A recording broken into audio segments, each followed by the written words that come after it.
Imagine you're in an empty airport early in the morning. There's hardly anyone there as you stroll leisurely toward your plane.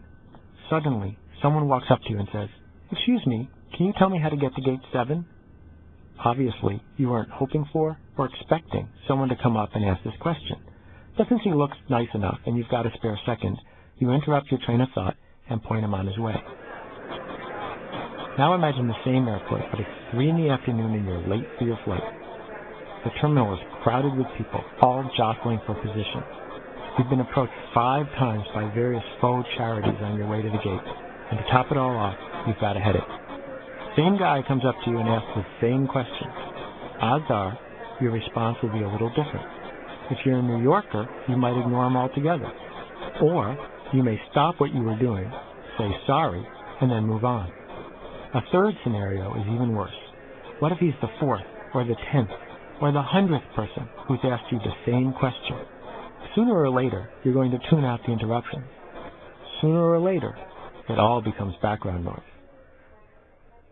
Your life is a lot like that airport scene. You've got too much to do and not enough time to get it done. You're being accosted by strangers constantly. Every day, you're exposed to more than 4 hours of media. Most of it is optimized to interrupt what you're doing. And it's getting increasingly difficult to find a little peace and quiet. For 90 years, marketers have relied on one form of advertising almost exclusively. I call it interruption marketing. Interruption, because the key to each and every ad is to interrupt what the viewers are doing in order to get them to think about something else.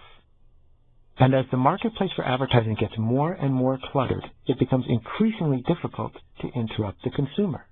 The ironic thing is that marketers have responded to this problem with the single worst cure possible. To deal with the clutter and the diminished effectiveness of interruption marketing, they're interrupting us even more. That's right. Over the last 30 years, advertisers have dramatically increased their ad spending.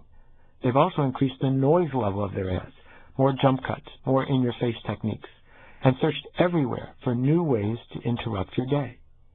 Technology and the marketplace have brought the consumer a glut of ways to be exposed to advertising. There are dozens, and in some areas hundreds, of TV channels to choose from. Even worse is the World Wide Web. At last count, there were nearly 37 million different commercial websites. That means there are about 2 people online for every single website. Hardly a mass market of interest to an interruption marketer. The problem of clutter saturation isn't limited to electronic media. There are enough consumer magazines, ignoring the even larger category of trade magazines for a moment, to keep a reader busy reading magazines full-time, 24 hours a day, 7 days a week. Obviously, the mass market is dying. The vast splintering of media means that a marketer can't reach a significant percentage of the population with any single communication. That's one reason the Super Bowl can charge so much for advertisements. Big events are unique in their ability to deliver about half the consumers watching TV, so they're the perfect platform for interruption marketing aimed at the mass audience. Other than buying even more traditional advertising, how are mass marketers dealing with this profound info glut? They're taking 4 approaches. First, they're spending more in odd places, not just on traditional TV ads, but on a wide range of interesting and obscure media. Campbell's Soup bought ads on parking meters. Macy's spends a fortune on its parade. Kellogg's has spent millions building a presence on the World Wide Web, a fascinating way to sell cereal. Second, they're making advertisements ever more controversial and entertaining. Coca-Cola hired talent agency CAA to enlist top-flight Hollywood directors to make commercials. Candies features a woman sitting on a toilet in its magazine ads for shoes. Spike Lee's ad agency did more than $50 million in billings last year. Third, they're changing ad campaigns more often in order to keep them, quote, interesting and fresh. Nike just ran a series of ads without the swoosh, arguably one of the most effective logos of the last generation. Apple Computer changes its tagline virtually annually. Wendy's and McDonald's and Burger King jump from one approach to the other, all hoping for a holy grail that captures attention.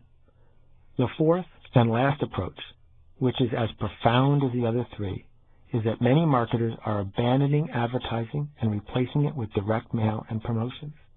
Marketers now allocate about 52% of their annual ad budgets for direct mail and promotions, a significant increase over past years.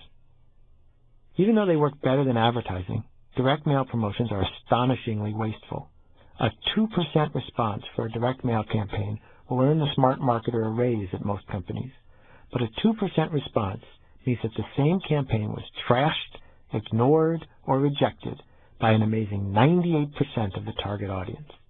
From the perspective of the marketer, however, if the campaign earns more than it costs, it's worth doing again. Of course, as each of these promotional media becomes measurably effective, every smart marketer rushes to join in, which creates a glut that diminishes the effectiveness of the promotions. So, is mass marketing due for a cataclysmic shakeout?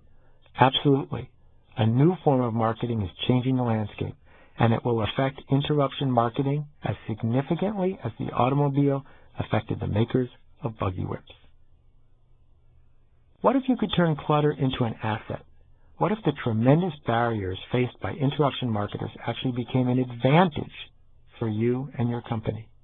The truth is that even though clutter is bad and getting worse, permission marketers turn clutter to their advantage. In fact, the worse the clutter gets, the more profitable your permission marketing efforts become. Right now, I'm going to outline the core ideas behind permission marketing. Every marketing campaign gets better when an element of permission is added.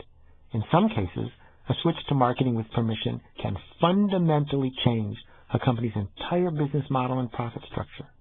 At the very least, the basic concepts of permission will help you formulate and launch every marketing campaign with greater insight and success. Interruption marketing fails because it is unable to get enough attention from consumers. Permission marketing works by taking advantage of the same problem. There just isn't enough attention to go around. Time has become one of the most valuable resources in our culture today, and interruption marketing is the enemy of anyone trying to save time. By constantly interrupting what we are doing at any given moment, the marketer who interrupts us not only tends to fail at selling his product, but wastes our most coveted commodity. In the long run, therefore, interruption marketing is doomed as a mass marketing tool. The cost to the consumer is just too high. The alternative is permission marketing, which offers the consumer an opportunity to volunteer to be marketed to.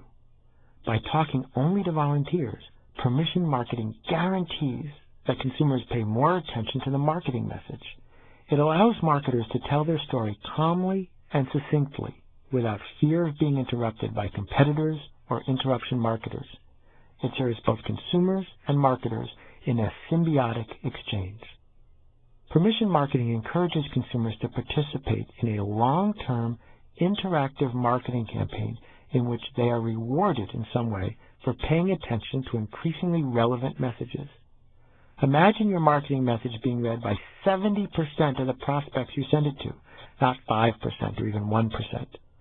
Then imagine that more than 35% respond. That's what happens when you interact with your prospects one at a time, with individual messages exchanged with their permission over time. Permission marketing is anticipated, personal, and relevant. Anticipated. People look forward to hearing from you. Personal. The messages are directly related to the individual. Relevant. The marketing is about something the prospect is interested in. I know what you're thinking. There's a catch. If you have to personalize every customer message, that's prohibitive.